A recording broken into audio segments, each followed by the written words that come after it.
I just fumbled it really, really badly. You know, it doesn't come out my voice properly. It's funny. It's just like language and accents. By the time it actually reaches the West Coast, we just turn it into that sucks. All right. So 911 Hybrid.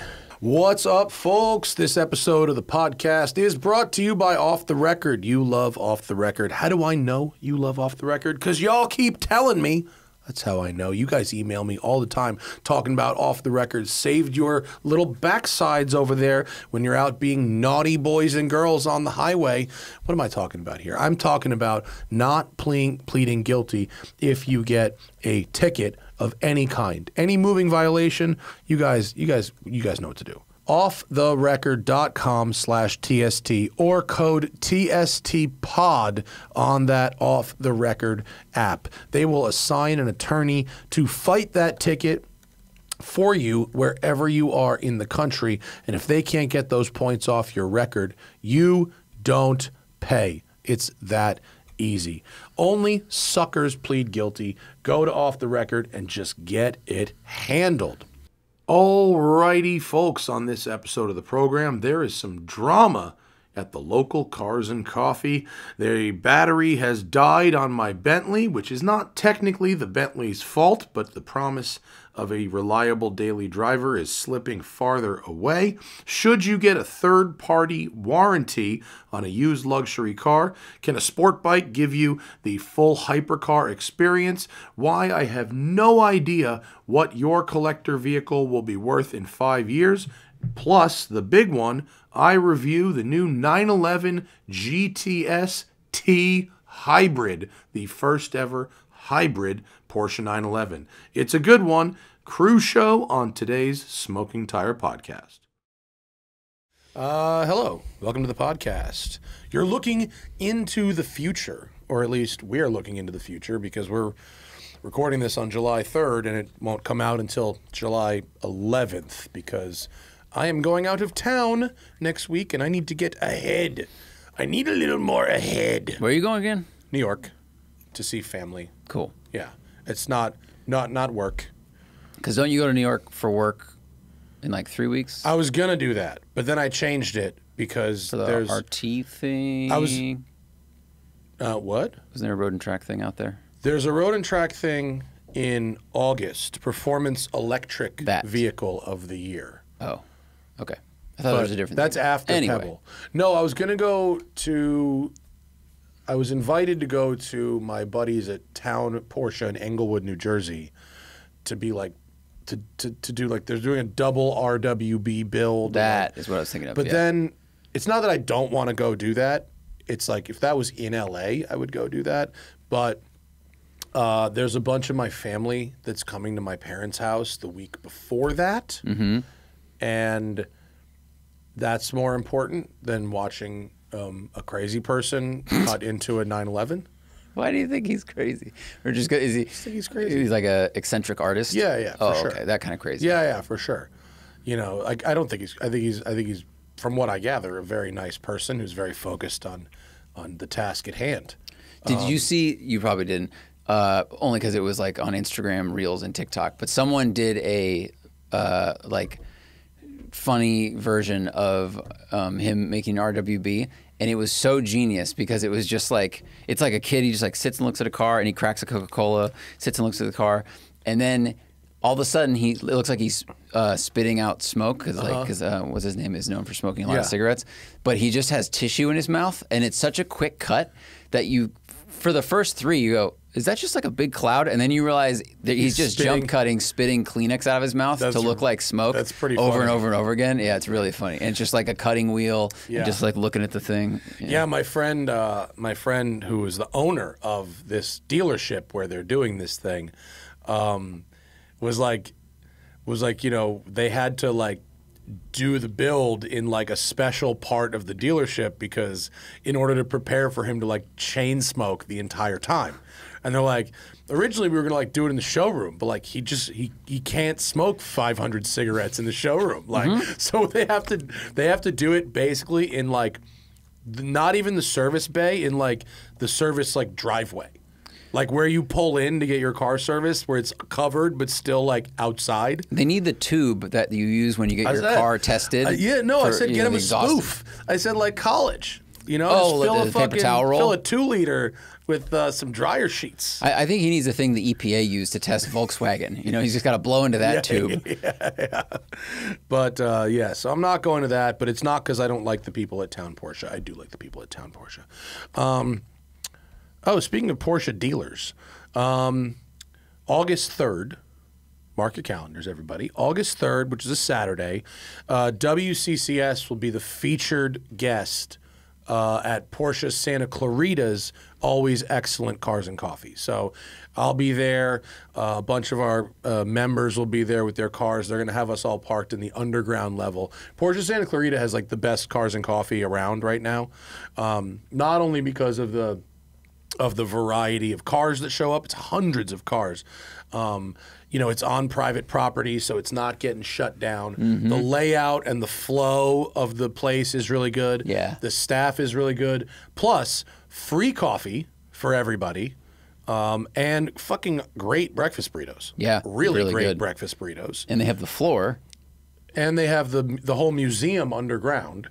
Oh, the clear floor where you can look down. Yeah. Which is super cool. And the whole Porsche museum underground, because Bo Bachman is a lunatic who I like very, very much. And so that is the best cars and coffee in LA right now.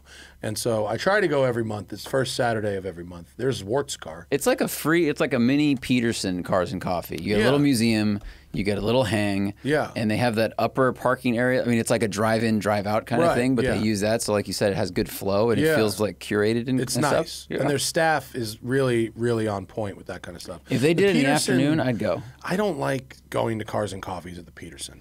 The Peterson is probably the best car museum in the country. But I don't like going there because that drive to it, both the drive there and the drive back, absolutely sucks.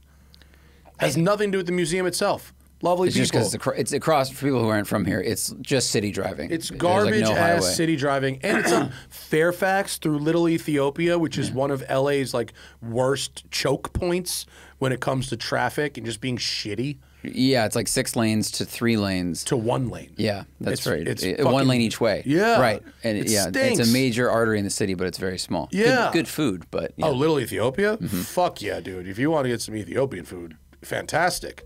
That's not what I'm thinking at 9 a.m. on a Sunday. Yeah. So let me get a fucking flatbread. And that's true. Santa Clarita is better. It's just highway. Well, it's highway, and then you come over on the way back, you come over Sand Canyon, Little Tonga. A Cars and Coffee has to have a good road going to or from it. Oh, it should. You got to be able to take a bit of it. I know, but a good one fucking should. Yeah, true. Like the difference between one that's okay and one that's great.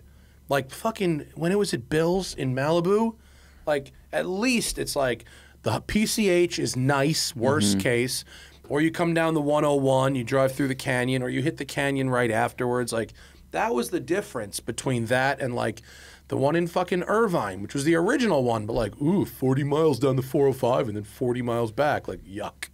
Sorry. Very true. Did you see the drama? There's a Cars and Coffee that was being held at Griffith Park. Yeah. And the sheriffs were upset about it. I don't know how long it's been going on. I saw when the drama began. The one at Griffith Park's been a long time. So like, I guess they got in trouble, but sheriffs blocked the exit and then were writing a bunch of citations. And someone on social media was complaining about the citations, but I went and looked at the video, and a lot of the cars were parked in red zones, and a number of trucks were parked on like the mulch median between the road and the parking lot. And you know, some of the complaints were like, is this what the cops really are doing with their time? I understand that completely. There are a lot of big problems. But when you are parked in a literal fire engine zone or off, I got a ticket.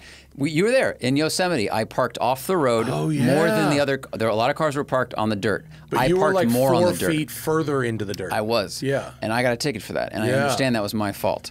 So I think that complaining about police harassing Cars and Coffee events is fair when no infractions are being made. Right. Like what's happening at Bill's thing, or if they're just shutting it down because they're worried about what might happen, that's not fair. But if you are parked illegally as fuck, like you just can't complain about it because you don't have a leg to stand on. Yeah. That's all I'm saying. Love the car community. I just wanted to say that. No, that's true. If you're parked in front of a goddamn fire hydrant, you can't be all, don't you have anything better to do with your time? Right. Like, no. I'm here to enforce the thing that you're doing. Right. Actually. You're parked at a red curb. We all know what that means. So yeah, and it's just the be same smart. thing, like, I mean, dude, you want to fucking, you know, the law might suck in certain things, like front plates in California, for instance, but like, if you get a no front plate ticket, you did the thing that they're writing you the ticket for. Right. Like, you could call that a pay the cost to be the boss ticket because it's a cheap ticket and there's no points and you just fucking pay it and go about your life. But like, if you get a ticket for that, like, don't complain. Like, it's pretty black and white that you've done this thing. Yeah. Same thing with that. But like, I wonder if, and I didn't see that there was drama, but I wonder if the motivation is that this Cars and Coffee is getting too big and getting out of hand and people are parking like fucking assholes. I wonder if they're trying to stop the Cars and Coffee, or if they're trying to stop people from parking in red zones and on mulch. I don't know. One of the officers on the video said that they were writing the citations because there were too many cars in the lot, and then they were therefore blocking emergency vehicle access should it be needed. Yeah. And someone complained, well, what do you do when they do 5K runs there that have way more people? And I responded like, I've done a lot of things in public parks for commercials.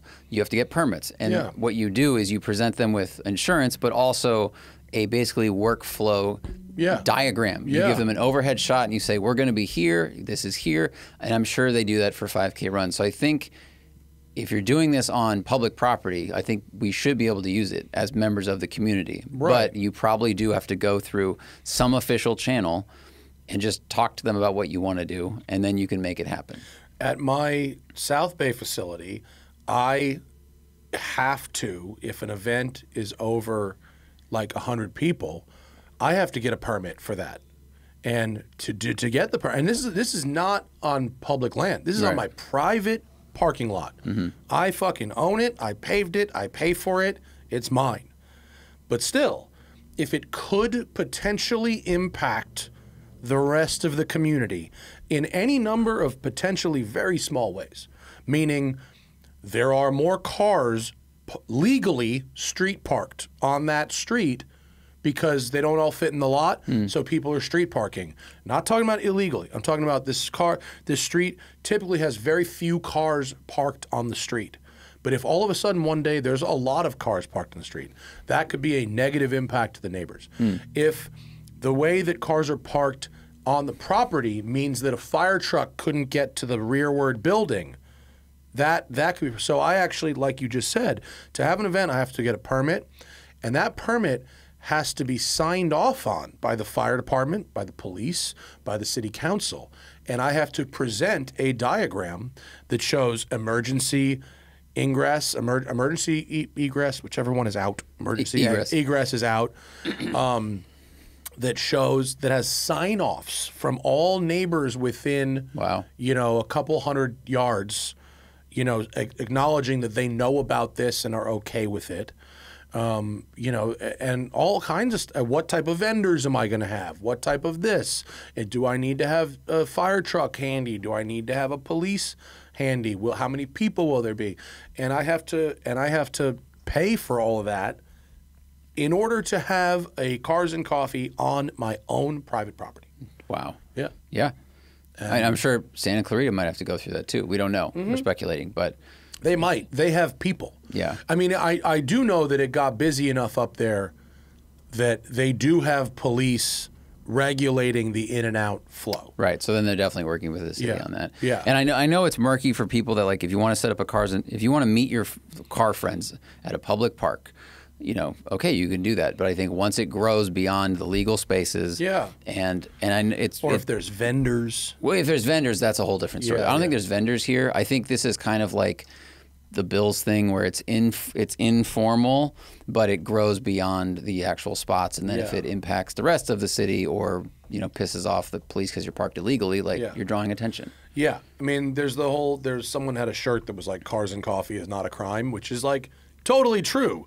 But like, people frequently do small what one might call a microcrime, like to take off to take on microaggressions. They do microcrimes such as blocking emergency exits, such as blocking parking on the lawn instead of on the thing, such as showing up in cars that should not be street legal, right. et cetera, et cetera. Which it's so, and if you're gonna do those, you can't really get super mad when the cops show up and do something about it. Right, you just go fair shake. It's like if you're speeding and you get a speeding ticket, you go, yep. Yeah. You call off the record, of course. Call off the record. offtherecord.com/TST. You don't just plead guilty, but you accept that there's consequences to the thing you fucking did. You accept that you were in fact speeding. Yeah. Right. Yeah. You deal with reality. You don't get all fucking mad. I mean, and when yeah, same thing. If you get busted doing something. You don't pull don't they have something better to do? It's no, you got fucking busted. They're doing the thing that they're supposed to do. I mean, this is why Caffeine and Machine regulated the size of the crowds, and that's private property, but it's the same problem. It gets too popular, it overflows too much, and then you get in trouble, or you piss off the community. Yeah, there's obviously not enough opportunities for car enthusiasts to gather. Right. If there were more opportunities for us to gather and more places that allowed it, then these events wouldn't get out of hand. But it's because there are so few that when a good one happens, people go, oh, hey, there's a cool thing happening. It then just becomes, a complete shit show eventually. And if they're happening weekly, and it's kind of informal, then I think it can easily grow beyond the boundaries that it had to begin with. Right. Versus the Culver City Car Show is once a year. Yeah. It's obviously through the city. They close down 5 blocks. Yeah. And okay, it's once a year, but people want to go more often. They want to meet up every week. And there's organizations like Brecky that are always moving venues where people don't get too comfortable at any one venue. You know what I mean? So they get big and they could get out of hand, but it doesn't have this sort of snowball effect where it's it's the first Saturday of the month, it's at this one place, and then they tell people and they bring people in this. So by the time, oh, that was cool, well, the next week is in a different city, actually. Right. And they also do it very officially, right? They do it with permits and locations and things like that. Yeah, they do it. They do it pretty efficiently. Yeah. But it still gets big. Yeah. I'm going to one. Well, it's this Saturday, so only people listening live to this show will get it. But it's collab with Hype Beast, which promises to be an epic shit show. I mean, it'll be a lot of Burble tunes, I think. Yeah, I'm a VIP, so I go. I'm going early load in, guaranteed spot, this and that, and whatever, which is great. It's I don't have time to deal with the shit show, and I'm okay getting up early to be there early. No big deal. But it should be really fun, honestly. I'm interested to see how they handle it, but it's going to be ginormous. It's in the middle of fucking nowhere. It's so far. Where? It's past Anaheim. It's east. Oh, okay. Yeah, way down there. East, yeah. Okay. But speaking of things to do, though, did I say I said Porsche Santa Clarita. Yep. That's August 3rd. That's how we got started on this. But then July 14th, which is only a couple days after this podcast goes up, I am emceeing 405 Motoring's Cars and Cigars event. There'll be cigars, there'll be whiskey tasting, there will be some car. I mean, it's not a huge place. So if you're not showing a car, I definitely recommend taking an Uber so you can get shitty and get home safe, because there's nowhere to park if you're not showing a car. But that's at 405 Motoring in Inglewood. I think it'll be fun. They're doing a lot of stuff. Yeah, they're trying to because their space is pretty cool, and I think it probably brings in business for them. We use them for most of our paint protection film here at WCCS. We send them a lot of business. And other than my Porsche, which Larry did himself, if I lived where Larry lived, he would do all of it, and he's the fucking king of the universe. Right. But I'm not shipping my car to New York in order to have PPF done, and they do a very nice job. They also do wraps on Cybertrucks, and I have to say I've seen a number of Cybertrucks now with they look better than in stainless, depending on the color. They look better wrapped in a dark color. I saw a white one. I saw a white one. It was not looked good. Not bad. I was shocked. You thought it was not bad? It was like a ceramic white. Yeah, I thought it was not good. Oh, this one was very clean. I think it would get dirty quickly. Not great. But, choose your color. There's one in my carefully. neighborhood that's a dark gray, a very dark, almost black gray. That's about the best I've seen it. but it's just, when I see one parked in someone's driveway, I just can't help but be embarrassed for them. You should see Hannah's reaction every time. Hannah, folks, got to take one quick break because today we are supported by Factor. Listen, warmer, sunnier days are calling, and fuel up for them with Factor's no prep, no mess meals. Whether it's time to meet your wellness goals for summer or just save time, save money, and eating right with options like Calorie Smart, Protein Plus, and Keto, you know Factor. Their fresh, never frozen meals are dietitian approved and ready to eat in just 2 minutes. So no matter how busy you are, you'll always have time to enjoy nutritious, great tasting meals. Make today the day you kickstart a new healthy routine. So what are you waiting for? There's 35 different meals and more than 60 add-ons to choose from every week, so you'll always have new flavors to explore. You can make your whole day delicious from breakfast to dessert, and every meal has easy, nutritious options. Plus, keep your kitchen time to a minimum because Factor meals are ready in just 2 minutes. No shopping, prepping, cooking, or cleanup. Head over to factormeals.com/tire50 and use code TIRE50 to get 50% off your first box plus 20% off your next month. That's code TIRE50 at factormeals.com/tire50 to get 50% off your first box and then 20% off your next month while your subscription is active. And thank you to Factor for sponsoring today's episode. Has a visible recoil when she sees one. It's like a gag. She's so embarrassed for the person driving it. She gags. And I haven't fed this to her. Like, it's just the Osmosis existence. when you sleep together. I guess. It's just like sleep next to each other. The existence of this thing. And when I was in Spain with all the Brits, the Brits haven't seen one in person. And so they all wanted to know about it. And I was like, I tried to do the thing like I did in the video. Like, look, I don't care if you like how it looks. Like, that's okay, you're allowed. And the Brits are like, fuck that, mate, looks like fucking garbage. Like, they're like, I don't know what accent I just did there. It was not English, but it was something. It was something. It was an attempt at something. It didn't work. But that was an early immigrant from England to Boston. I think that was second generation Boston. That was pretty good. I think I converted to Boston somewhere in the middle. That's there. what happened when they got here. Had a little tea party. All of a sudden, my accent changed. They wouldn't let me even get past that. They wouldn't let me get past. They don't let you skate on it. Yeah, no, they wouldn't let me say, I don't care if you like how it looks. They were like, it looks horrible. It's a terrible looking thing.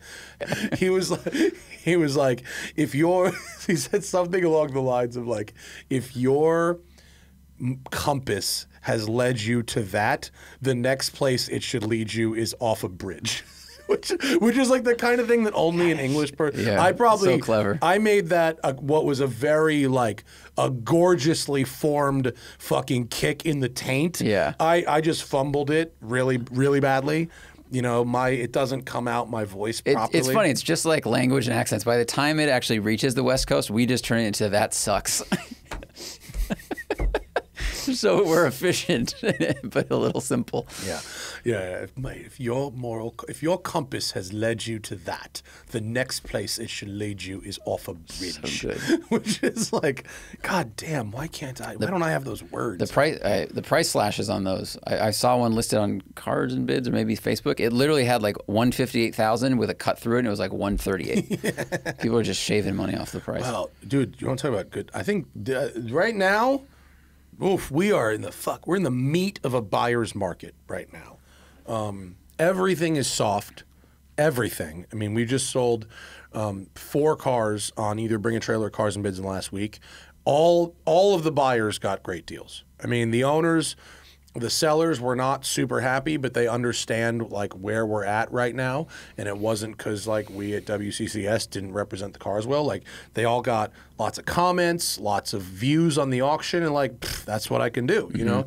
But like, dude, everything is super soft right now, and if you're looking to buy, fucking get in the game. Like my homie Tony, shout out to him, who sold me the NSX. Just bought a 2011 Panamera Turbo with 70,000 miles on it for 23 grand. Jeez. Like that's a buy. Wow. 23,000 bucks, and it's like a nice color. Like, is that your phone ringing? No. Is it downstairs? Is it really coming through Office, the floor? yeah. Wow, fucking loud. But yeah, I mean, it's get in the game, because I mean, we were talking about Z06s last show. Soft. Now, I mean, scoop it up. It's tempting. I think Joanna Fidalgo, she writes for the Intercooler. She sold her E46 and got an FDR X7. And then Stephen Ewing, who writes for, or no, he's freelance now. Like, he's selling. People are selling things and buying things. And I'm sitting here going, I have money saved. Like, You could buy something. and just driving that Miata for 12 minutes. I have started looking at Steven's Miata for sale, and I was like, "Ooh, that's kind of nice." And I saw the interior color, and I said, "Never mind." Why, what color It's is it? blue. Navy blue? Yeah, like navy, brighter than navy blue. Oh. It's weird. Is it a modern one? It's no, it's a NB. Oh. So Do you even fit in an NB? for sure, NBs are small. and an NA, man, Do you same want size. an NB? You don't want an NB. No, I like the NA, or I would jump to ND. Even Yeah. though NCs are a good deal. Well, do you like this one that's here, that Grand Touring? I haven't driven it that long. okay. It's like, I like the ride. The ride's great, and the shifter's really nice. I'm not familiar enough with the steering to comment yet, and the color is bad. Yeah, what color is it? Dude, it is. Do you see the picture I put up on? Yeah, but it's not the same color as the one Camisa had. No, it is very different. It is Is it like... curb gray. Yeah, it's like Battleship. an attempt at chalk, but they don't quite get there, They right? do not get there. It is. I mean, it is like the same as the gray I curb have to next to say, it. I didn't understand your Instagram post. You said, who wore it best? Mm-hmm. And then you show the car next to a sidewalk, but I'm looking for the arrow to slide over. I should have aimed at the curb better. Yeah, I think you should have photoshopped an arrow or something. Let me see. Oh, the Do pole. the commenters understand it? Yeah, well, I mean, Jay says... well, there's a poll, but it's not showing up on the desktop okay. version, because I think I said the curb or the Miata. Yeah, I only use Instagram desktop, so maybe the Yeah. joke works on mobile. It doesn't work on desktop. Oh, yeah, so the poll doesn't show up on desktop. Oh, so okay. 60% of responders thought the car wore it better, and 40% think the curb. Oh, okay. There Well, you go. all right, so that's a tech fail. Tech fail. Tech fail. I just think the color is not good, and some people commented that with Mazda, and a lot of companies do this. If you want this color on the interior, you have to get it with this package only. So it means you have to get that color. So like if you like the tan interior, but you wanted to get the Club Sport, you might have to get a specific exterior color for that thing. That's how they like QC for small volume models. Like this is where Alpha got into trouble with the Giulia, because they allowed you to build it kind of however you wanted, sort of like Porsche does. That's true, they did. And their reliability was garbage because every car was built differently. Well, and then didn't the new CEO came in and he realized that combinations possible were it was in the like a thousands. billion. No, Yeah. it was a number that I looked at. I was like, that has to be a typo. And he's like, no. If you multiply everything by everything, Yeah. this is why we were fucked. Yeah. And he whittled it down, and it helped a lot. Yeah. Now So- it's packages now, Yeah. essentially. But so far, I mean, the car is very nice. I just don't like the color, but we'll talk more about that if we drive it in the canyons. Sure, yeah, and I'll talk more about the Land Cruiser, the base of base Land Cruisers that I'm driving after I do a little 4th of July wheeling tomorrow. It's the Land Rover T, Land Cruiser T. T? Well, like Carrera T. It's the stripped out one. Oh, yeah, well, 1958. Yeah. Which I guess it means know. it has as much tech as a car from 1958. No, it it's has way more. It's got it's hybrid. It's got a lot going on. I don't hate it, actually. I don't hate it. So far on the road, I don't hate it. The only thing I'll say about it right now, because I've just driven it around town, is that the body on frame secondary vibrations that I got with the Lexus GX seem to be meaningfully less in this car. Wow. There's a couple things I could credit for this. One, this one is going to be lighter because it has less equipment. I think it's lighter, despite the hybrid system. I think it's lighter. It also has much smaller wheels and tires. That was going to be my question. Yeah, and it has different suspension. The Lexus has the adaptive suspension and the different drive modes, and this has the very basic suspension. I have not put a single picture of it. Okay. I wonder how. I wonder what the difference in size is between the tires. Like significant. Okay. They look a lot smaller, and they have a lot less like meaty tread. Okay. Yeah. Another update on the Bentley. It hasn't been very long since we talked about the Bentley. It's been like 2 days. 2 days. Ooh. When Hannah said, because she pointed, I don't know if I said this in the last show, that Hannah pointed out that it felt tired. The car felt tired. Did I tell you that? No. You said it drove fine, but the windows were broken. The window, we fixed the window. Right. Only $660 to fix the fucking window. $50 in parts and like 2.5 hours at very expensive labor. Cheaper than an E46. I hate to say it. Yeah. But Hannah said the car felt tired, and I go, "What do you mean?" And she goes, "Go try to start it." And so when I started it, it was a lazy crank. Yeah, okay. Lazy crank. And so pulled out the old voltmeter, and turns out whoever installed the battery, very helpful, wrote a date on there. Battery was installed March 2019, and it was at 14.4 while running, but when you cold cranked it, it dropped down to about 8. Wow. So battery. Okay. I mean, good news, battery. Good news, battery. Simple problem. Simple problem, unrelated to the rest of the car. So the boys are running over to AutoZone and getting a new battery. You can get a normal battery for it. It is a normal battery. Fantastic. There's nothing. I mean, it's not the POW. They haven't come back yet. Wait, it's gonna be $500 for a fucking no. But when you look at it, it's a regular ass battery. So hopefully, and by the way, from between 2019 and 2024, this car did a lot of sitting. So.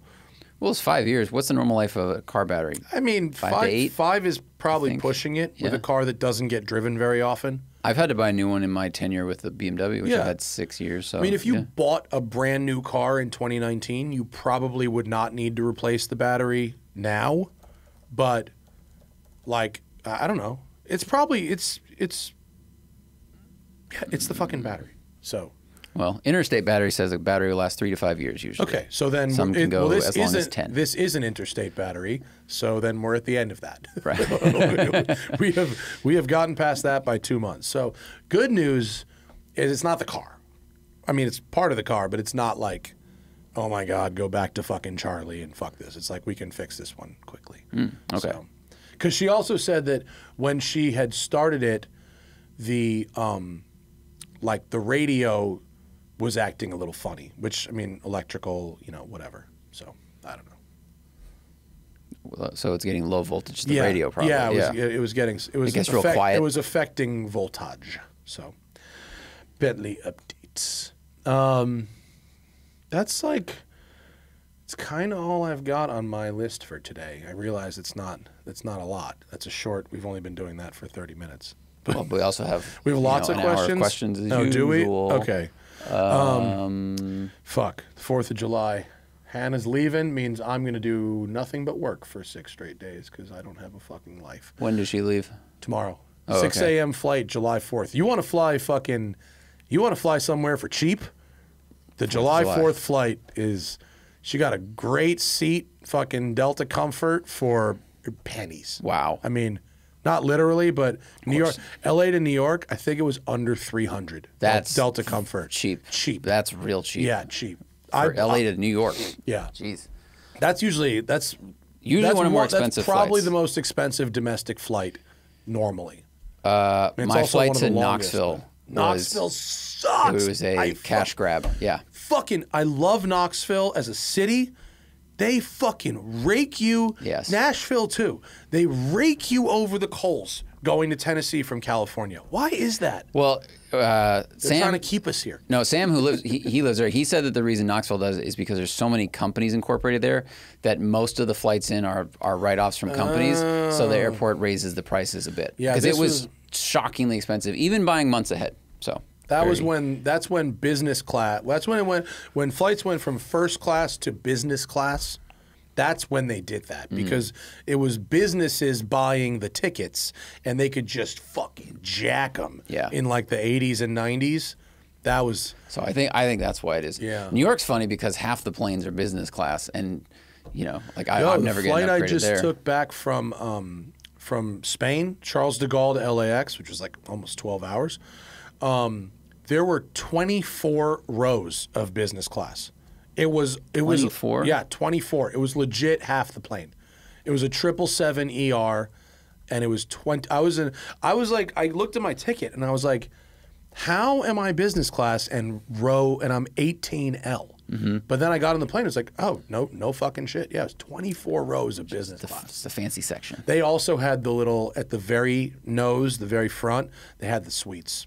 The little 4-seat. The little. What airline were you on? Air France. Oh, yeah. I saw that for the first time. Yeah, it was called, it's like Premier? First Premier or something like that. I think it's that. La Premier. La Premier. Yeah, and it's like 4 seats total, and Yeah. you get your own flight attendant. Yeah. And it's Not quite Emirates level, but nice. Yeah, but, I looked up the ticket was like $3,000. What do you mean? I Googled because I was wondering what La Premiere was, and I Googled that, and the article I found, which was only like 2 years old, the price for flying, I think it was Charles de Gaulle to New York Was $3,000? was like $3,000. Now that's probably if you book 8 months early. That seems way too cheap. It does. It totally does. My business class ticket was like $9,000. I think maybe the article was either old pricing or you have to book really far out. Yeah. I don't know. International business class were real expensive. Oh, that reminds me. Gotta Especially call short Delta notice. and get those miles. Write it down. Write it down before I forget. Call Delta. Oh. Spain. Call Spain. All right, so we're going to get to these questions, but before we do, we're going to throw it to a segment that we're recording separate from the live show so as not to fuck ourselves with embargo. Speaking of Spain, I went all the way over there to drive the 911 Hybrid, the GTS T-Hybrid.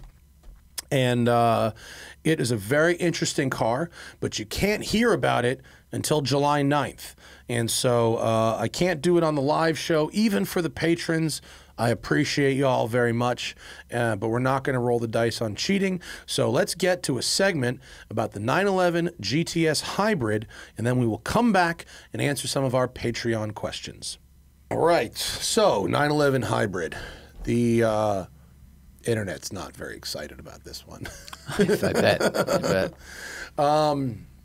But they should be. I'll tell you why. It's fucking cool. Real cool. If I didn't tell you you were driving a hybrid, you wouldn't know. I mean, you literally wouldn't know. There's no electric drive mode. It has no range. So when you start it, it's on. The gas engine, it's running. It has start-stop, of course. And because the high-voltage system can run all of the accessories, there's no drive belt, right? Which is cool. There's no starter motor. There's no traditional air conditioning compressor. There's no alternator. So it frees up all this power, right? And then because they've got this new turbo with a split with an e-motor in between, they've only got one turbo instead of two. So that reduces complexity, that reduces weight, it helps with packaging. So the engine itself is physically smaller, which it needs to be because it has this stuff that sits on top of it now, right? Oh, scroll up, I guess. So one turbo, e-motor, bigger turbo, spools up faster, no drive belt. And what's really cool, there's the other e-motor is in the PDK gearbox. So the bad news is no manual. The system doesn't work with a manual. I'm certain that the Carrera and Carrera S, which are not hybrid, will have a manual. It must. Do you know what the take rate is of manuals from Porsche? High. Okay. It's like 30% for Wow. 911s. Yeah, it's yeah. high. So the e-motor that's in the PDK gearbox, it's instead of a starter motor, right? So when you hit start, it doesn't like crank and fire. It's not like it's just on. Just goes from off to on, which is really, really cool. Well, it's like what we experienced with Artura 296 when it transitions, it just goes. It's just yeah. It's somehow even better than those. I mean, because it's Porsche, that's why it's just even better, right? Because it's like I don't know. It's fantastic. So the biggest complaints that I had with the outgoing 3-liter turbo cars are basically all solved by this hybrid system. So other than the weight, so Porsche says it adds 50 kilograms. Well, let's go. What were your complaints with those cars? The biggest one is that the 3-liter turbo cars, whether we're talking about a Carrera, an S, or a GTS, or a T, they're undrivable in normal mode. You have to put, mainly we're talking about PDK equipped cars, because in normal mode, that's the Eco Shift program where it shifts up at like $2,000, right? But it's so boggy and shitty below $2,000 that it just keeps the engine in the worst part of itself all the time. So you have to flick it into sport to make it like drivable at all. Otherwise, it's like just terrible. You can't. If you spent 130 grand on one of those and that's how it drove, you'd be like, this stinks. So everybody just flicks it into sport and drives it in sport. The 110 pound-feet of torque that you get from the e-motor in the gearbox really helps you in that bottom end. Now, the engine still revs up. It still goes through the gears. You're still accelerating smoothly. But with this extra torque that makes it much more powerful and usable, and it's not like bogging the engine at those low revs. So when you're just driving it around town, you can use normal mode now. You don't have to put it in sport just to make it bearable. And okay, yeah, it's a $200,000 or $150,000 911. Like, of course I'm going to put in sport. It's a sports car. Like, no, you're not. Like, this is a car that's really, 911 is already like the most flexible sports car, right? So you could buy one that does this. You could buy one that does this. You could buy one for a racetrack and drive one off road. It's like there's hardcore race car, there's off road car, and then there's 17 in the middle that are daily drivable cars, right? This is the most dailyable because it's super, super fast.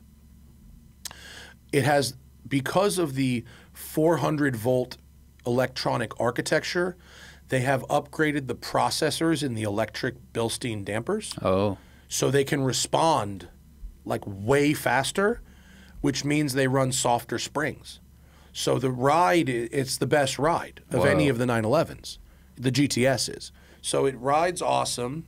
It can respond really fast. There's a bigger difference between comfort and sport.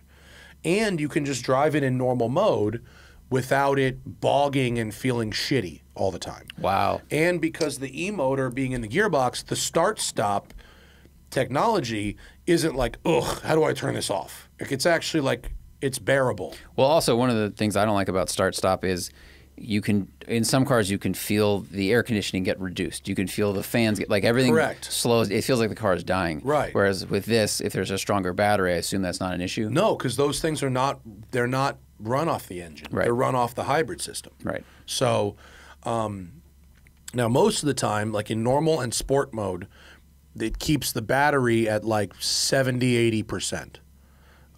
If you put it in Sport Plus, it bumps the battery up to 90%. And if you do like a 15-minute track session, it'll go down to 30%, and that's where it will stay. And then you got to like drive it slowly a couple miles to like off throttle to like put it back up. I assume it stays at that level because it needs to keep powering all these accessories, right? Yeah. It doesn't go below that. But there is a bit of a drop in performance. Like Jorg was there, Bergmeister, and he said it's basically one lap of the Nordschleife, and then you can feel a little bit less performance. He said, like, if you're driving on the street, even like driving it fast in the street, you'll never drain it that much. You need to be like full throttle, high gears, sustained periods of time, and then also like light braking because it does regen under braking, and the turbo e-motor also regens. There's no wastegate. So the extra boost pressure isn't bled out. What? It spools the e-motor in the turbo like a windmill. So all extra boost is used. So the exhaust, like, there's no more like burble tune. It doesn't like pop, pop, pop, pop, pop anymore like the old car does. Now when you come off the throttle, it sounds almost like a Jake brake on a semi-truck. So when they have excess boost, they shoot that air into the e-motor, which does that then charge the battery? Yes. Oh, because the turbo's already spooled up. So now the handoff is to the turbo. So when there's extra energy, they can. Holy shit, that's really cool. They spin the e-motor. That's so clever. Yeah. Wow. And then also because of the e-motor, it makes full boost at idle. So the e-motor can spool the turbo from idle. So Wow. because of that, the GTS drops 0.4 of a second 0 to 60 compared to the old car, and all 0.4 happen in the first 25 feet. Jeez. Yeah, because it's just full boost. And how much more does the car weigh than the last one? So here's a little math fuckery. The car weighs 50 kilograms more. So 110 pounds. Right. But back seats are not standard. They're optional now, whereas they were standard before. So it's actually spec for spec, it's 75 kilograms more. Okay, so it's 75 kilograms more, but it's still 0.4 quicker. Yes. Because of the power. Because of the power, but also the power delivery so early. Yeah, I mean, it's more power. It goes from 480 to 532, and there's more torque, and that torque happens earlier. The torque in the earlier, because 50 horsepower usually won't gain. It's not enough for that. 0.4 of a second. Yeah, it's the torque. Yeah. It's the torque of the e-motor and the immediacy, and the fact that you're building full boost without load. That's amazing. Yeah, it's cool. Yeah. So does the car feel less turbocharged now? Does it feel more NA? No, it's definitely turbocharged, but the power band is wider. It's definitely wider. Especially when you're on the track, it just feels really fast. It feels turbocharged, but like it's fucking fast. I drove a 4-wheel drive convertible on the street, and I drove a rear-wheel drive coupe on the track. You really notice the difference in weight to go from 2- to 4-wheel drive. Like, I much prefer the rear-wheel drive car. And I prefer the coupe to the convertible, although the convertible is nice.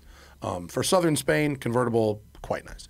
On the track, it's just really fast. It's not an ST, you know, it's not a GT3, but like you could go to a track day with it and have a real good time and be fast. Like the thing hauls it hauls ass. It's a lot of power. It's a ton of power. The brakes, it's got 10 piston brakes now, 10 piston ceramic brakes. They're really good. You know, the chassis is really well sorted, and you can move it around a little. And it does what it's told, absolutely. And actually, the e-motor somehow manages to make PDK even smoother. Like, it's the smoothest gear changes. On the street, the gear changes are so nice and smooth.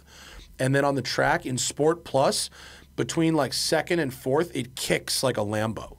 So now you have torque fill plus PDK, basically. Right. Like, if you flat foot upshift, it gives full torque from the e-motor during the shift. So it actually kicks. Whoa. Yeah, which is pretty cool. That's pretty cool because, you know, with like LFAs or other transmissions, the kick is from the disengagement and re-engagement. Yeah. But in this, it's not a kick down then up. It's just a kick up. No, you know it's only a kick up. Wow. Right. Yeah. I mean, in general, like, there was an opportunity for them to like not make this good, and it's like real good.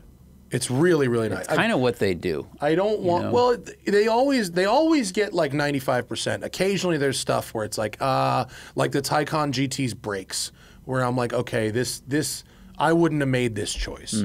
But in this one, like, I can't really think of any choices that they made that I wouldn't have made. Like, it makes the car go faster at a not hugely significant weight penalty. It doesn't make it not feel like a 911 is supposed to feel. It's much more usable at lower speeds and sort of puttering around. It makes it more pleasant. It simultaneously improves efficiency and performance. And I'm not saying I want them to make the ST hybrid or make the GT3 hybrid. Like, I told them, like, please don't stop making simple, lightweight cars. Like, please, I don't want this to replace that. But if all the Carrera range and the turbo, if those all went hybrid, I think once people started driving them, they wouldn't complain. Like, it does make those cars better. Wow. It makes the Carrera range, or certainly makes, like, this GTS hybrid is better than the last one. Wow. Like, it's not worse, even though it's a little heavier. I would say most of the time the weight doesn't matter. You probably don't notice the 150 pounds. Well, I guess if there's a back seat in there, you wouldn't notice. I mean, it's not that you don't notice it. It's like if you don't drive the cars back to back, you don't really. Well, because the cars now are so big and they have so much grip anyway that, like, I think if I drove the car, it's like if I had the GTS and I drove up the canyons by myself and then I put myself on the car and drove up, like, that's kind of the weight difference. Would we ever really notice that? I don't know. Like, when we do drive-bys and, like, you get out of the car, I don't suddenly go, oh, the car's totally different now. Yeah. I mean, it's like, because with a modern car with huge tires, with tons of grip and technology, I don't know if those differences are really felt. When they go, when they add 500 pounds to a car, we feel that. And like the steering weight is nice, like the inputs are really good. Like it's very fun to drive, and the fact that it's a hybrid doesn't seem to insert a disconnect in the way that lots of hybrid systems can.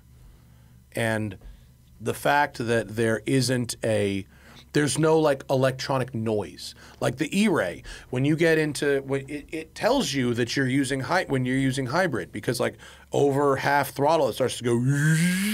Oh, you know what I mean? Like this, there's no electronic noise. There's like a little bit of engine noise through the speakers. It's not bad, but there's no electric noise to remind you that you're in a hybrid. It's just like, it just goes faster. It just spools earlier, it just goes faster, and then it just has more torque at the bottom. I respect that choice by them. They're like, let's just make it invisible mostly. Yeah. And adding a sound does the opposite. Well, I don't think somebody who's buying a 911 wants to think about it being a hybrid. It's not a plug-in. There's no electric range. You're not cruising around silently. I don't think they think that the 911 customer wants that, and I don't think the 911 customer does want that. Well, if they did market testing before, which they probably did, and if you hear that most of your customers or the internet is ranting that you're coming out with a hybrid, the worst thing you can do is remind them that they have the hybrid all the time with a sound. So maybe E-Ray has an electric range, right? An EV only mode. Yeah, it's like 3 miles. So I think, well, the outside sounds are required. The inside sound, I don't know. Maybe it's just a choice by OEMs. They go, some OEMs want to add sound and make you feel like you're in a spaceship. Yeah. And some don't. Yeah. So, but it's not like if you get the 4-wheel drive one, the e-motors aren't in the front driving the front wheels. It's in the gearbox. So whether you get 2-wheel drive or 4-wheel drive, like the hybrid system's not affected by that. I think that people should give it a chance and drive it if they can. It's a pretty excellent product. I mean, it's expensive. The car I drove was like, the convertible I drove was over $200,000, and the coupe I drove was just under $200,000. But if you go back to 2020 when the 992 came out, it's almost the same adjusted for inflation. Oh. It's only marginally more. Okay. And you are getting more. You're getting more power. You're getting more other things. What was the GTS in 2020? Yeah, it was 175. Okay. I mean, it was adjusted for inflation. It's only a little bit more. But it's so fast. Did GTS come out in 2021? Well, a 2020 GTS MSRP was 121. Really? Yeah. No, from Porsche Colorado Springs. Let's see if very low. 21 was different. 2021 911 started at 100. Yeah, that seems very low for a GTS. I thought it was more than that. It is expensive. Whatever the exact number is, it is expensive. And there's not a lot of ways around that. But I really appreciated the hybrid when at the end of the day, I did like 140 miles on the road and then probably an hour and a half on the track. We got 2 45-minute sessions on the track, which is pretty awesome. That's rad. I then drove a regular Carrera back to the hotel afterwards, the new one, which has upgraded turbos and some different things. And I put it from normal into sport in about 100 feet.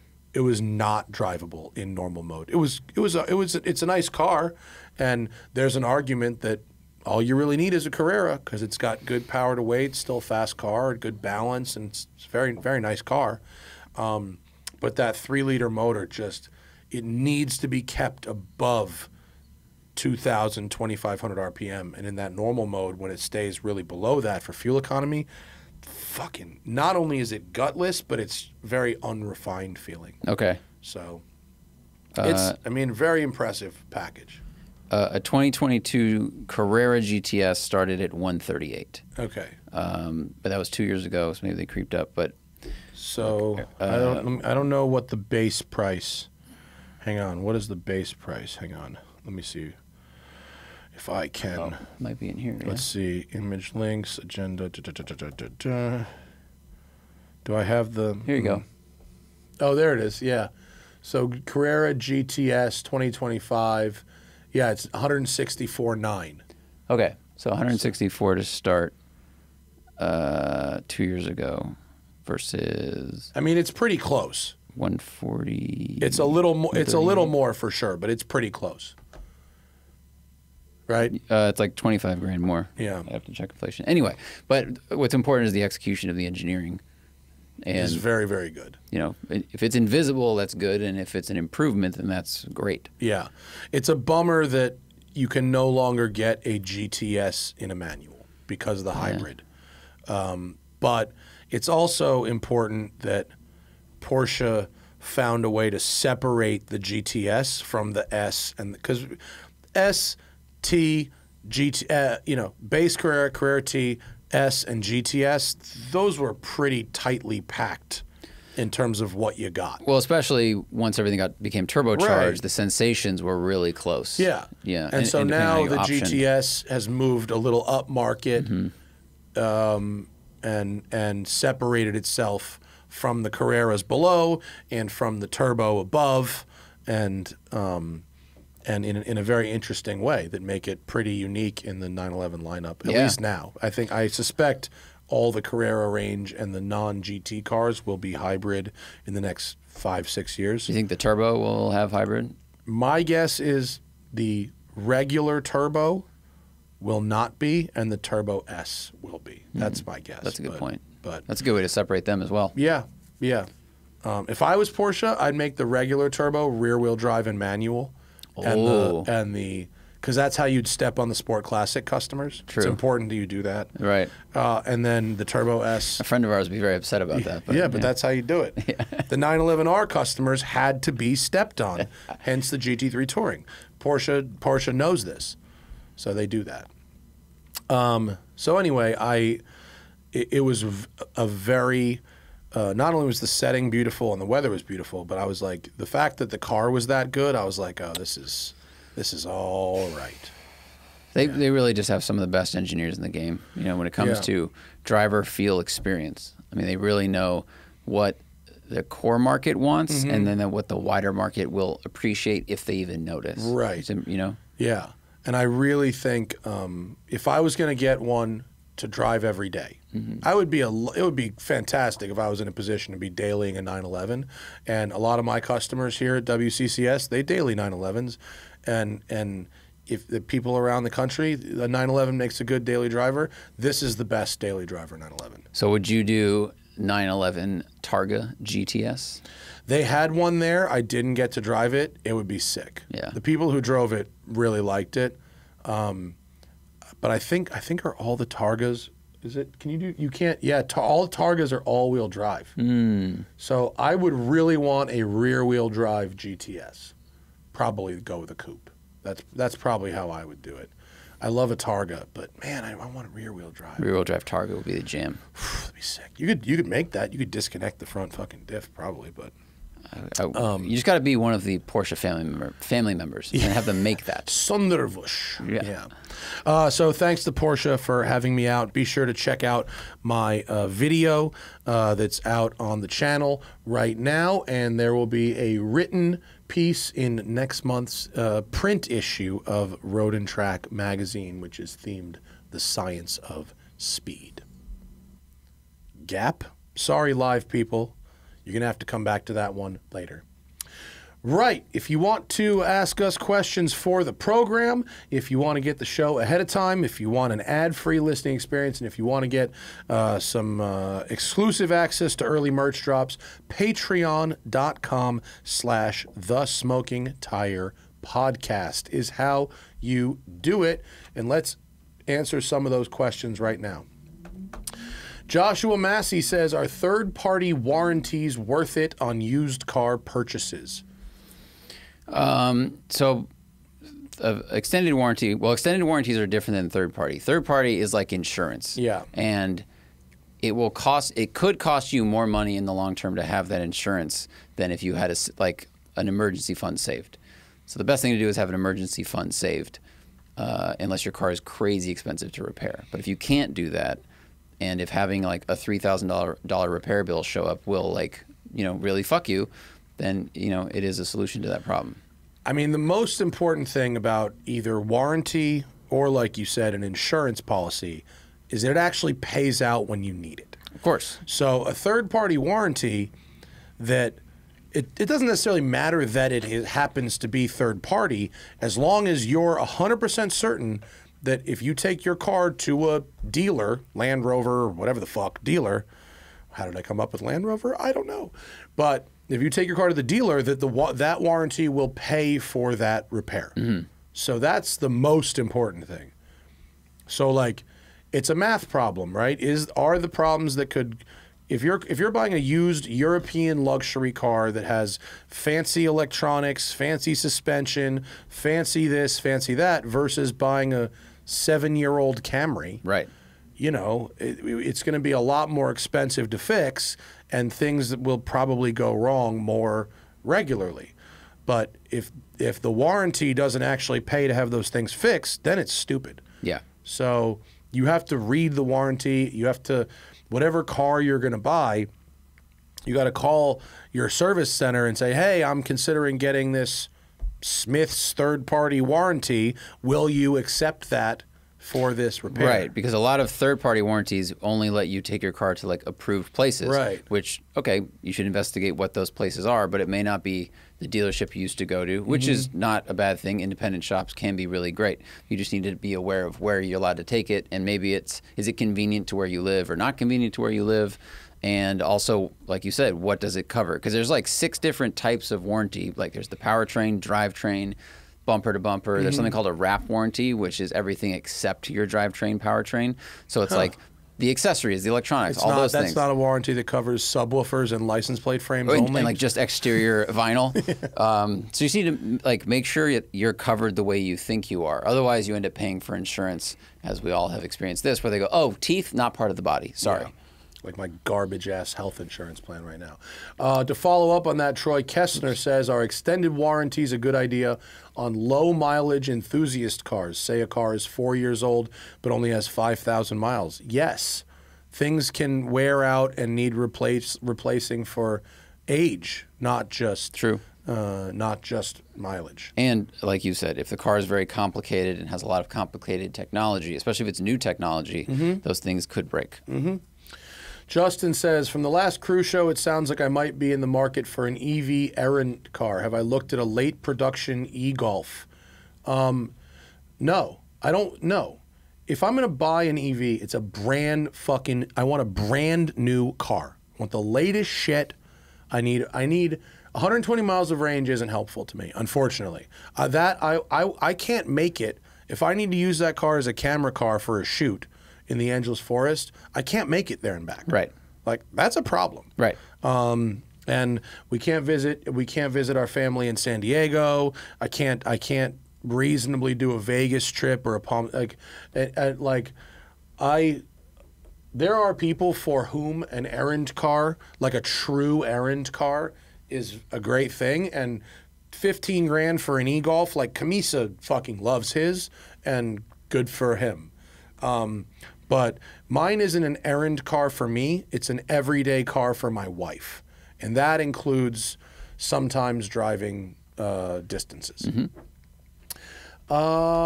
Strom Speed said, is anyone that I know working on performance upgrades to motor electronics to squeeze out more performance from EVs, specifically for the Mach-E?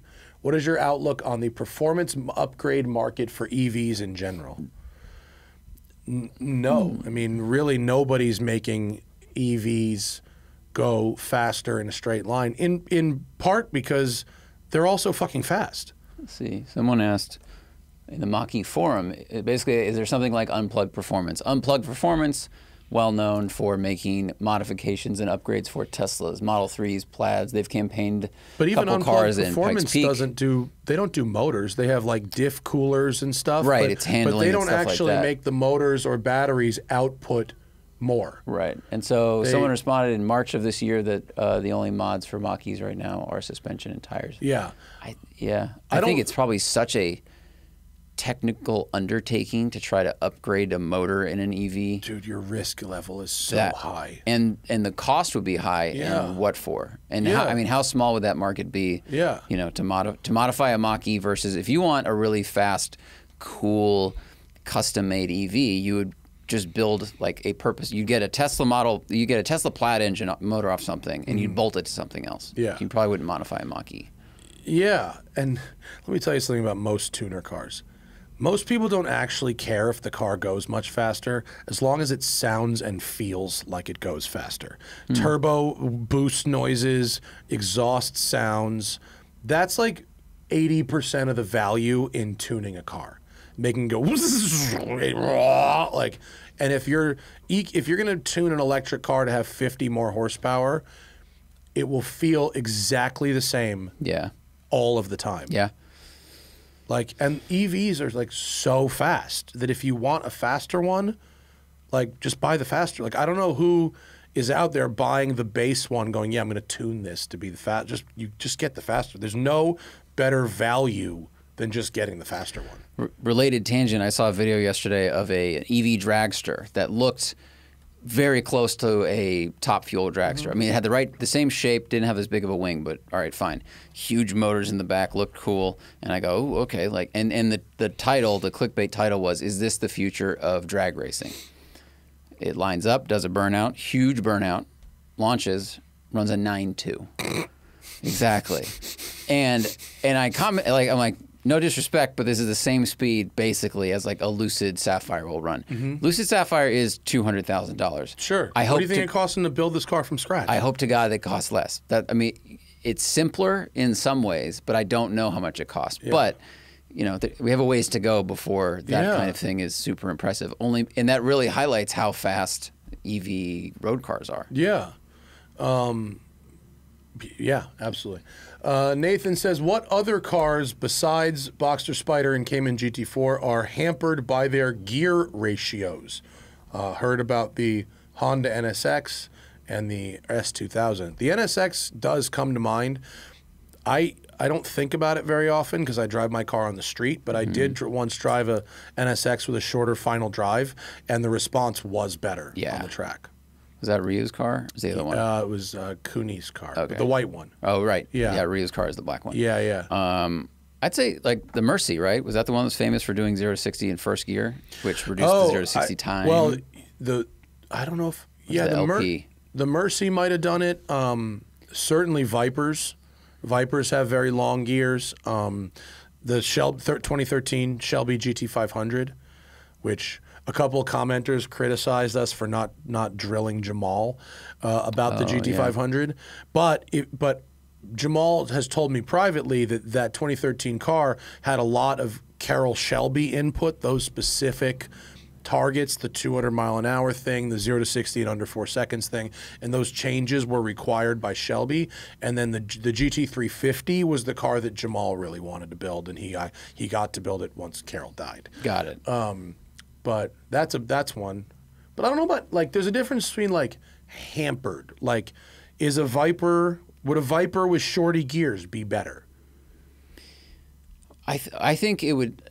I think it has the same problem as like the Spyder does, which is if what we want from the driving in canyon driving is more engagement with the manual transmission. Yeah. And with a Viper, if you're mostly spending time in second because there's so much power, you don't need the other gears, especially in a canyon setting, then yeah, I think it is hampered a little bit. Yeah. The 2013 GT500 was just, in my opinion, bad choices that were made that made the car worse to drive. And that's not a car that I go, oh, I want to drive this in the canyon or on a racetrack. It's like put it in a straight line, do a burnout, that's it. But like A Viper with short gearing, I would love to experience because That maybe probably it would be exciting. interesting. Yeah, yeah, that could be interesting. I don't think the gearing was great in my Ferrari 328. First and second gear are so close together, the ratios. Like, there's not really a good reason that they both need to exist. And so, like, when the gearbox was really cold, you're supposed to skip second and you go skip shift first to third for the first couple miles. They're all like that. And there's not a noticeable like difference actually. So that one's kind of weird. But yeah, there's a couple. Tim A says, as a thought exercise, where would the ND3 slot in your current car collections? Would it be a fourth car for canyon driving, or does it become desirable as an everyday errand car? it's good for errands as long as you don't have to carry much stuff. You can't run to IKEA. It doesn't hold a lot of stuff. No, it really doesn't. It's one carry-on bag in the trunk. Yeah. That's it. That's not enough space for errand car for me. It's a nice runaround because it's small. The turning radius is insanely good, and the ride's really comfortable. So like it's a good little zip around thing, almost like a Nissan Leaf, but less practical. Like it would be a good commuter, but I don't necessarily want to commute in a stick shift car. Yeah, not here. Yeah, depends on where you live. Not in this city. Yeah, for sure. I'll have to drive it a little more, but like, yeah, I'm not sure. I haven't driven a stock ND on our roads in like a long time. I drove the ND2 for 2019 or 2020 Performance Car of the Year, but that's like 4 or 5 years ago. So I really haven't driven one in a while. So I'm looking forward to it. I suspect it is not going to be quite fast enough for me to find a desirable canyon car, but I look forward to maybe having my mind changed. Roland in my Corolla, do you think something like a BMW S1000 RR, that's a very fast sport bike, in full throttle, in safe conditions, might give a similar motorsports experience as something like a Lamborghini SVJ when it comes to sound and exhilaration? Would a fast bike in safe conditions make a cheap substitute for hypercars like T50 and Valkyrie and things like Singer Porsches? I mean, that's what bike people say. I mean, bike people, people that are really into sport bikes can get a hypercar level of experience and thrill for $30,000, $40,000. I'm talking a very high-end sport bike.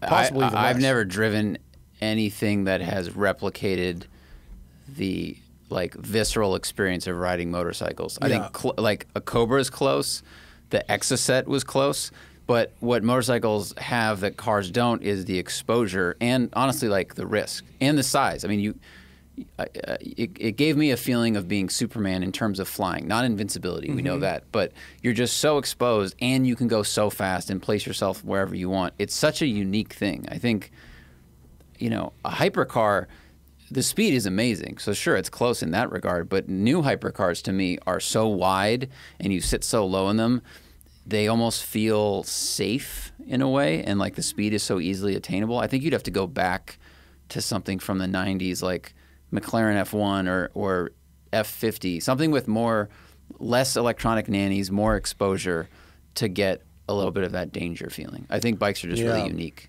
I agree. They are very unique. And the only things I've ever driven that came close is like the BAC Mono. Oh, yeah. Or to a certain degree like the McLaren Elva with no windshield. Because the feeling of being outside of not even driving a car that's a convertible, like being like the wind is hitting my legs, the wind is hitting my arms, I have to hold on or I'm going to be blown off. Right. That is a very unique thing, and you can't fall off a car. Like the risk level is much higher, and I don't really like going fast on motorcycles. I love riding motorcycles, but I don't like going that fast. And so, but I I think probably the answer. I think if you're very skilled at riding a motorcycle and you're riding it fast but responsibly, I think you're probably experiencing a level of thrill that is similar to the very highest level of engaging cars. Yeah. Probably. Yeah. Yeah. Now there's difference, you know, whether you're talking about a Singer DLS or a T50, that's going to be the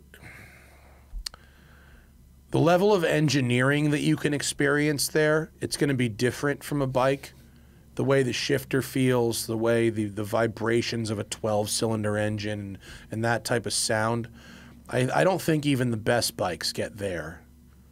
But I don't think I have the palate to yeah. determine that. I think I'd have to ask someone who reviews bikes and do they notice the nuances of shifting and steering and sound and those things and like the way we do with cars. I mean, obviously we can hear the difference between an inline 4 and a V4 or something like that. But I wonder if they go, Yamaha I've ridden 4 enough versus bikes Honda where 4. I can tell the difference in shifters from a Ducati to an Indian to a this to a that.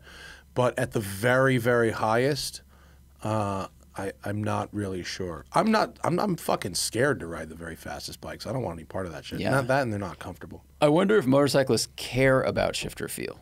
I think that's the question. Like you're clicking it up and down with your toe. Mm-hmm. The goal is to get it shifted as smoothly and quickly as possible, right? But with like a Singer or NSX, yeah. we go, ooh, this moment from first to second, you know, those 1 second, does that feel nice? I wonder if they your care. hand translates a lot more sensation than your foot does. Especially when you have boot-covered foot, right. for sure. Yeah. Yeah. So I think it does matter more in that case. Yeah. Interesting question, though.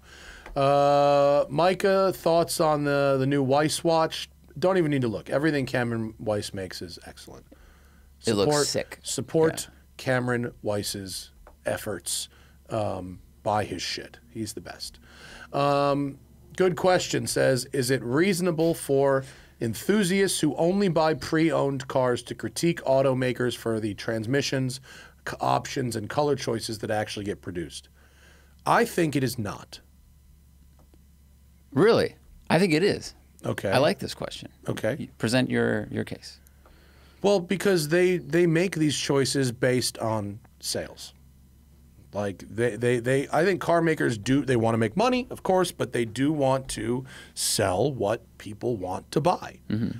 And in order to find out what people want to buy, they look at what people have bought. And so if you've never bought a car, you haven't even voted.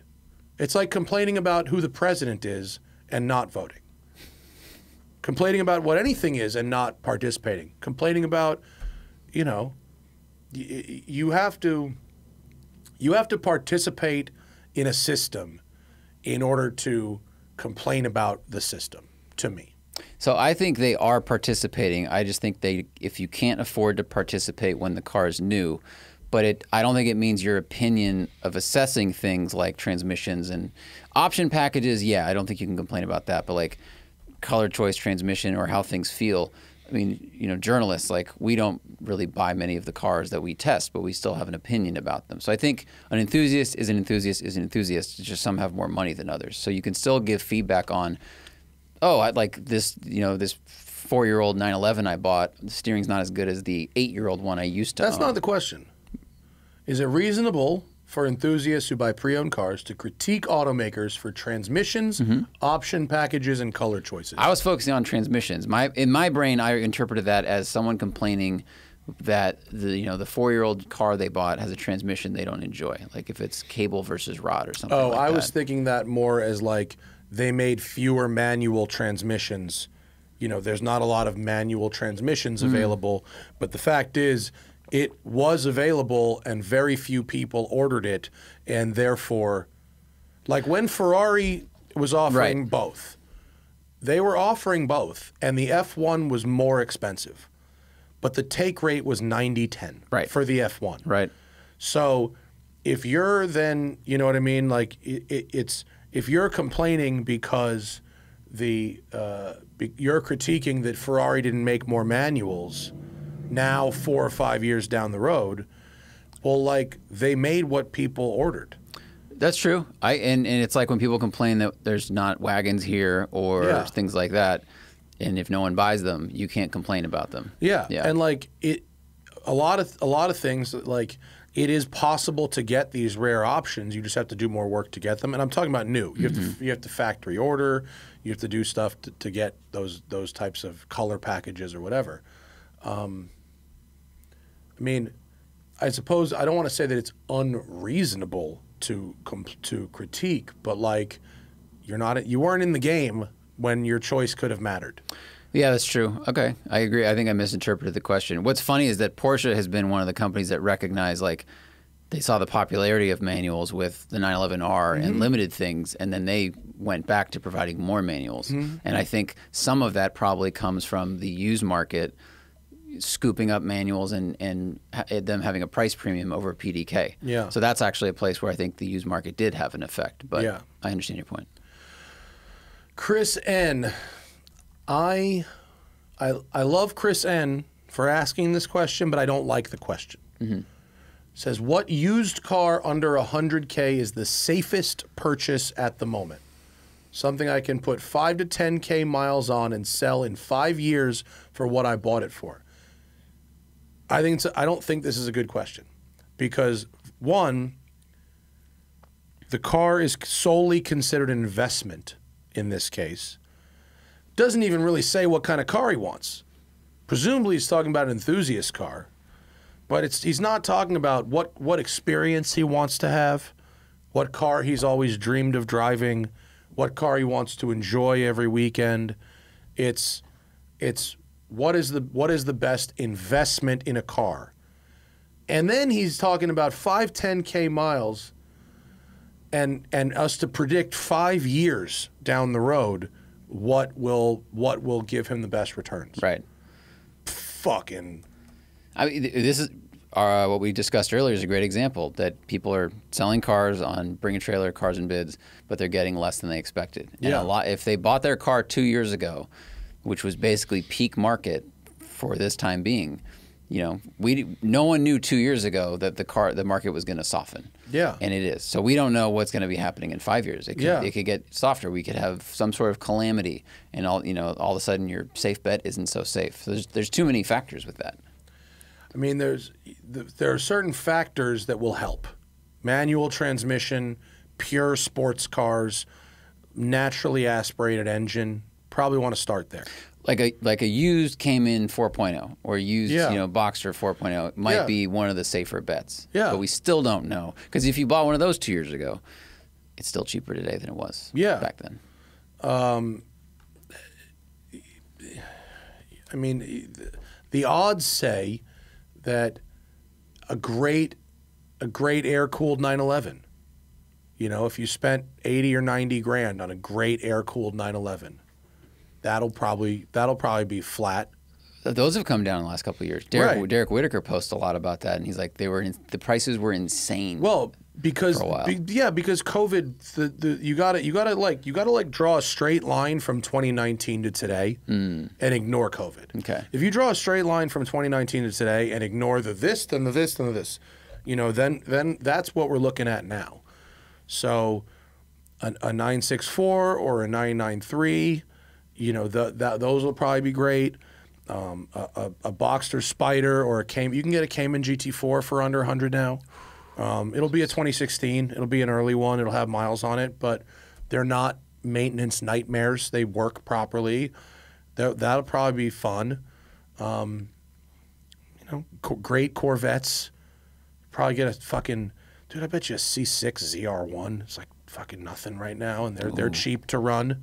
C6 Grand Sports. They probably have a floor. Something that's got a pretty known floor and isn't a crazy amount of money to run. But we're talking about sports cars, Vipers. I mean, Vipers are those things fucking work. Well, ZR1s are 85 grand, 70 grand. For a C6 or C7? C6. C6 ZR1? Yeah, 09. That's a ton of 70. Car. Yeah, ton of car. 2013 for 85. Yeah, ton of car for that kind of money. Real fast car. Very nice to drive. So like, but the most important thing is that you are buying something that you will enjoy, because all cars are a bad investment compared to real investments, unless you're talking about a McLaren F1, and then you're not fucking writing questions on the Patreon.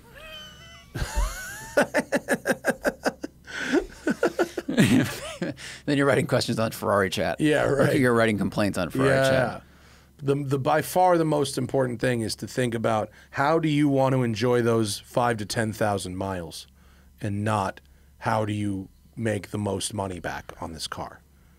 A car should be a fun purchase, and if you buy it smart and you treat it right, hopefully you get most of your money back. Hopefully. But like, the most important thing is those 5,000 to 10,000 miles being actually fun. Mm-hmm. Other than that, then owning cars stinks, because they're not good investments. Tom Early, my wife wants me to replace my manual NC Miata with a 981 Boxster as our next fun car. It would need to be PDK because she wants to drive it too and doesn't want to learn manual. I love she's showing interest, and I'm worried I'll miss the mechanical connection of the manual. Advice for you to, I mean, PDKs should Tom get divorced, or should he get PDK? That's his question. Yeah. PDKs are fine. It's a nice gearbox. It's really good. I think it's still an engaging car, and you'd still probably enjoy driving it. I agree. I think, and you could. Here's what you do. You say, for 2 weekends a year, you want to go on Turo and rent a manual car, so that you still have that engagement, and then she can take the Porsche, and you can take your rented manual car, and you can go on a little road trip together where you each drive your cars. Great solution. Yeah. Darian Lux, where would you start if you were tasked with creating a vehicle for a Mad Max film? It's very interesting. God, there's so many options. Man. I'm pretty sure I can accept that I do not have the creativity to do this. I would... You know what? In the new Mad Max movie, the hero car at the end was so fucking cool. It was like a unicorn for the apocalypse. It was like an all-wheel drive 33-ish looking hot rod with a big supercharged V8, and I was like, this is one of my favorite parts of the whole movie. It was awesome looking. Yeah. There's some weird thing that happened, like the movie cars for those movies, they like to go old school, old engine, maybe simple engine probably, and then they turn into some sort of truck to handle the environment. So my car would be like a train. Like, I'd want to have like 3 or 4 cars that each had their own engine, but were like trained together. So it was like a 12 by 12. Like, it was a car train. Okay. And why? Do you want each car to have a different... It's the only thing I haven't really seen yet. Like a sleeping... now you're talking like a train, like a sleeping car and a food and a dining car? No. It wouldn't be for like luxury transport. It would be like a murder machine. Okay. But like... That's pretty cool. You'd only drive the front one. God, that's... And the front one would control the other ones, and you'd have like weapons in the other ones that were controlled from the front. Okay. I think I'd want to do like an old school Suburban trophy truck version. And if you open the back doors, there's like a Gatling gun or something. I think I would do that.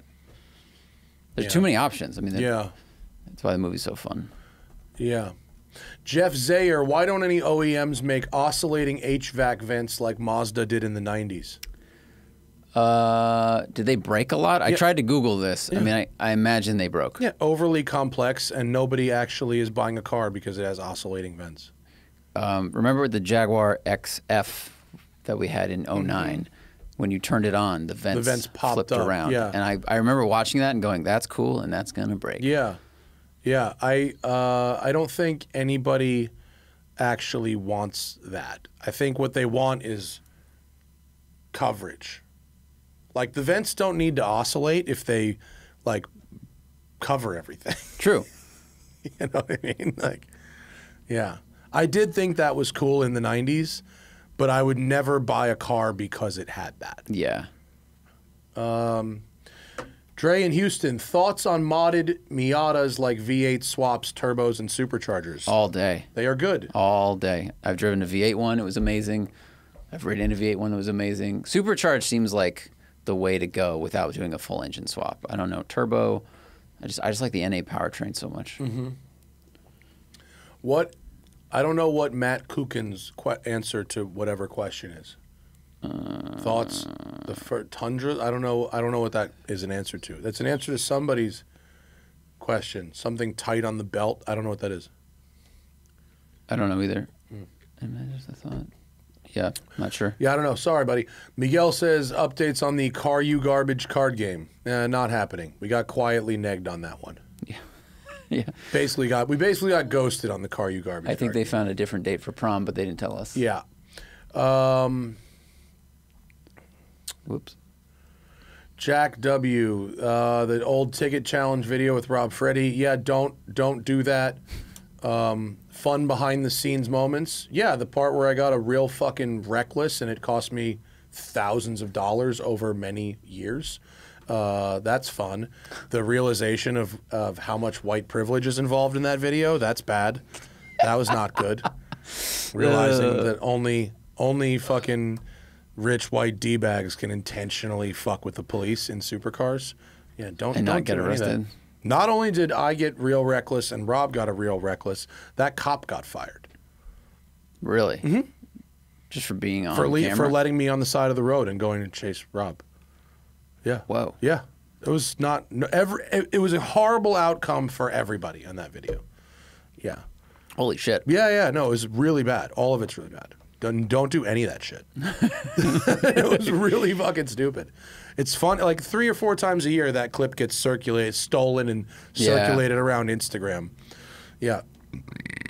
Sorry. Funny idea at the time. Very, very bad look in hindsight. Don't recommend it. Siamese sports cat enthusiast with the Aston Martin Vantage's move up market. Is there enough separation between Vantage and DB12? Zach drove both. What do you think? I think no. I think because the interior is almost exactly the same. I'd have to put them next to each other to actually notice the difference. But like the center stack's the same, the controls, the screen, they have the same engine. Is a significant longer wheelbase. It is a longer car. You get the back seat, let's call it partial shelf. And we talked about this before. The rear end looks better. It definitely, from the outside, it looks like a more expensive vehicle. But from the driving, I don't think they're different enough. And the horsepower difference is, what was it, 12? Yeah, it's not a lot. Some tiny number. It's the same engine, basically. Below average nerd. I've always liked the Z3 Coupe, and I've been entertaining it as a quirky alternative to more common hot hatches. How do the driving dynamics compare to the convertible, and any thoughts on performance or reliability between the 2.8 and 3-liter engines? Is the M worth the extra $20K? I have not driven a coupe and convertible back to back to make the difference. I mean, it's been a decade. I have no idea. I couldn't even pretend. I'm sure the coupe is more rigid, but I couldn't tell you for sure. I'd have to look up. I don't know either. I don't think I've ever driven an M coupe. And the Z3 convertible I drove had an LS swap, so that was different. I've driven M Roadsters a long time ago, and I drove an M coupe a long time ago. If I had to guess, I would say the M is probably worth the extra money if it's an S54. I drove the Z4M with some suspension on it, and it was really pleasantly surprising. It was nice. Yeah. Z4Ms were nice. Z3M coupes are very cool looking. I like them a lot. My guess would be that an can you look at it on Cars and Bids? What is an S54 M coupe going for these days? Because they got out of hand too. They had a fucking the Z3M coupe. Z3M coupe. They had a big spike. Yeah. And we're looking at specifically the final years, right? Because like 99, 2000 was an S52, and then a 01, 02 is the S54. So let's see. Here you go. A 99 sold for a low mile Imola Red, one owner, 38,000. So that's like about as good as one gets. Sold for 28 grand for a 99. That does seem like 28 grand worth of car. Yeah, I thought they'd be more expensive than that. And then you've got on the right here 2002 with the same miles, 39,000 miles in silver. S54 sold for 55 grand. So that's another $28,000 premium for the S54 car versus the S52 car. You could buy an S54 engine and swap it in for less money. That's true. So that leads me to believe that the best value in M coupes is in a great, clean S52 car in a good color. So I found a stat on Bimmer forums, and this was a quote from BMW. The M Coupe has a structural stiffness that is 2.6 times as twist resistant as the Roadster. Okay, so that's big difference. A lot. Big difference. That is not. I mean, it's percentages, but it's still a lot. 200%. Yeah, that's a lot. That's a big difference. Yeah. Plus, the M Coupe has that whole area behind the seats is a huge trunk. Of course. It's very practical. Yeah. I do like the Roadster. It's a nice car. It's nice looking, and I love a convertible, but the Coupe is like... I will say the Coupe has less legroom than the Roadster. The seat goes back further in the Roadster. Interesting. Because there's this like cage thing that goes behind your seat in the Coupe. So I fit better in the Roadsters, actually. Oh, wow. Okay. So if you're tall, that's a consideration. That's funny because obviously the Roadster with the top up feels more claustrophobic. It feels like a Miata. Yeah. You don't have anything behind you. So I think best value in Z3s is going to be a S52 powered 99 or 2000 M Coupe. Simpler engine too. Yeah. All right. Tim McLaren. Oh yeah. Congrats on wants to congratulate me on my new PRS guitar. Timbo says, if you could tweak the OEM Miata, what would be better? 30 more. If you could tweak it, what size? Wait. Hang on a minute. Basically saying, how would you make the Miata better? Would you do it with horsepower or would you do it with wider wheels and track? I would do horsepower. Yeah. I mean, I wouldn't say no to 30 more horsepower, but...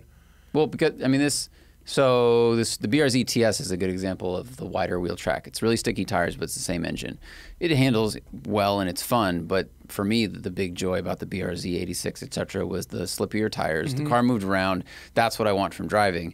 And if you added 30 horsepower, it wouldn't suddenly be unwieldy and overpowered. Right. It would be fine. Yeah. So I think the same with the Miata. Yeah.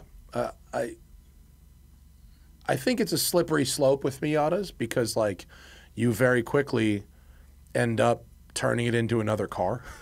Oh, that's a good point. You know? So I kind of like that Miatas are pretty good the way they are. You know, I've raced Miatas before, and our race car had good shocks and good wheels and tires and racing spec brake pads. But other than that, it's a stock powertrain, and it was a really fun race car. So I think with a Miata, you do kind of want to avoid the trap of going, oh, it always needs more power or whatever. True.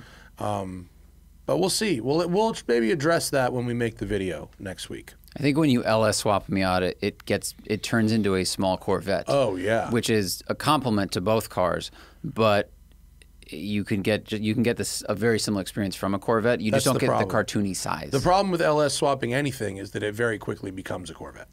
And I feel like the steering ratio and everything else is so close. Like they both feel. If I close my eyes, I could mistake one for the other. I think the LS swapped ND that I drove for the Flying Miata car, it was like they built a Cobra, like a modern Cobra. Oh yeah, and which was cool. Like there was nothing wrong with that. But it did not feel like it was a Miata anymore. Right, then it's a cartoon, which is fun but different. Bad Gardner says, how could your Focus RS ride so badly if you had fancy suspension and bigger sidewall? Isn't that what makes a soft ride? Well, it's part of what makes a soft ride. I had better shocks, and the springs were slightly softer, but they weren't soft enough. The geometries of the car weren't that good. Like the car was such a heavy car that you needed firm springs. And it wasn't just, I mean, the ride was bad, but the fancy suspension and the bigger sidewall did fix the ride about 75%. The what made it undrivable was the poor driving position. That was what made it where after I had spent all this money and energy fixing the fucking ride, which was fixable, but those shocks were like $8,000. I mean, which ones were they again? The KW DDC adaptive, and then different wheels and tires, and then different this, and then different that. I'd ended up with like a $60,000 hatchback, and then it was uncomfortable.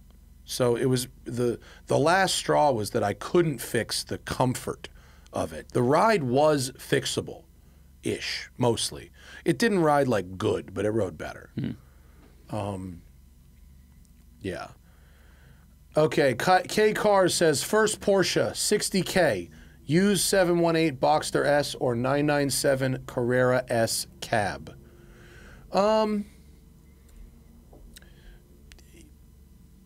Both very nice. The 718 Boxster S will feel like a much more modern car. The 997 is a 17 to 20-year-old car at this point. A 997 S, we just sold one on Cars and Bids for $37,500. So $60K will get you a lot more than than that. So like, I would say either buy a 997S with more miles on it for less money, or a Boxster S is great. I don't have a problem with the 4-cylinder engine. Other people don't seem to like the 4-cylinder engine, but I think it's okay. I think the S with the variable geometry turbo and the bigger displacement, that's a fast car. Yeah. 60K might get you a 718 GTS. That's what you want. Yeah. Yeah, that's the one. I would rather have a 718 GTS than the 997 Carrera cab, or even a 997 coupe. All-wheel drive biased. Would the McLaren F1 still be as sought after if it didn't have a central driving position? No. That's a crucial tenet to why it feels the way it feels. Yeah, and it also makes it stand apart. I mean, it had all of the specs, accolades, and accomplishments that separated it from all the other supercars of the time, but it also it's the one with the central driving position. Yeah. You know? I also don't know if your second point is true. He says, I find it interesting that the F1 is quoted as having a top speed of 241 miles an hour, yet that was a special one-off for a top speed run, not production spec where top speed was 217. I don't think that's accurate. I think that was a production car. And if it was 217, it was maybe limited for tires. But besides that, I don't think there was anything different about that car.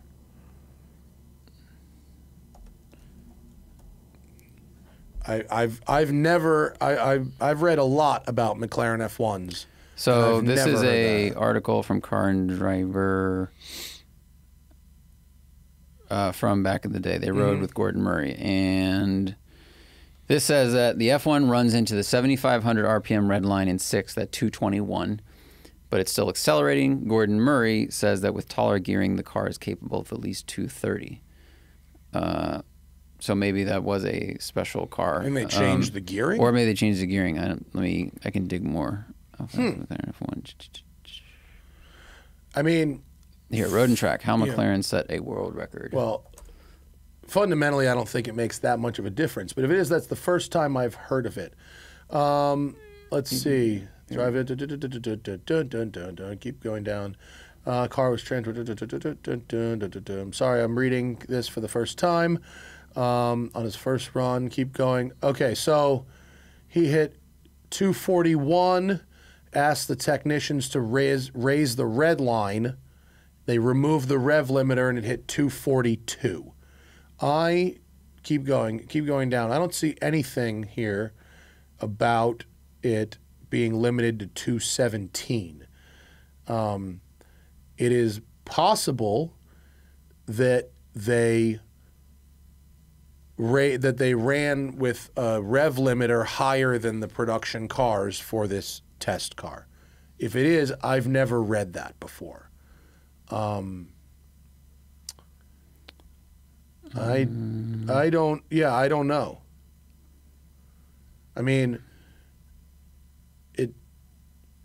yeah. I don't know.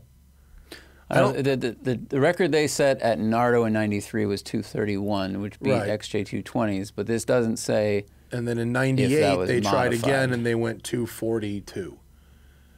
So I don't know. In reality, I don't think it makes that much of a difference because A, customers are not going out in McLaren F1s and doing that today, and B, All right, so supercars.net says that with the rev limiter on, the top speed is 231. With the rev limiter off, it was 242, which kind Okay. of mirrors what Road and Track said. yeah. It looks like no one. It doesn't appear that, at least I can't find it very quickly. The journalist tested it independently, which makes sense.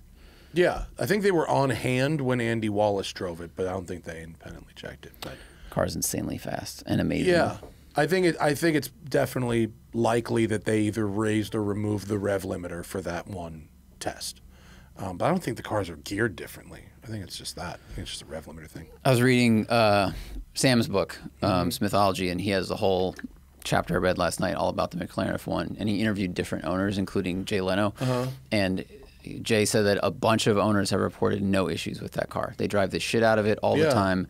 They were overbuilt like the Ford GT, and they just don't seem to break. So I think, to go back to the question, would they still be as sought after? Probably, because not only did they set these speed records, and they are like, one of the pinnacles of engagement at the time, that if they're also made well, then, other than these crazy engine out services every now and then, that's why they're sought after. Yeah, that's cool. All right, well, we are going to get out of here. Thank you to our patrons for listening to this one and giving us such great things to talk about in the second half of the show. Thank you to everybody else for listening, and we will see you later.